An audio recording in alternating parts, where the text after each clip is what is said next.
Welcome back to another technical deep dive here in the debug zone. Today we're tackling a big question and breaking it down with insights from other users. Hopefully this clears up some misconceptions and helps you get the answer you need. So buckle up, stay a little curious, and let's jump right in.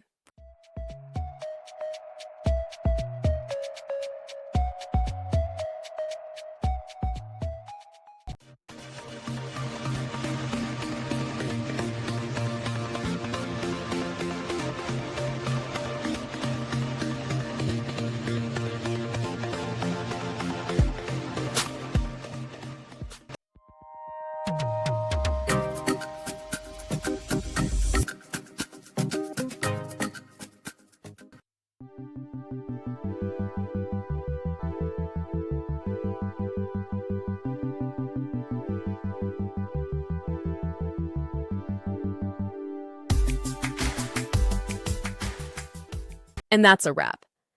I hope you found the answer you were looking for. If you did, take a second to hit that subscribe button. It really helps out.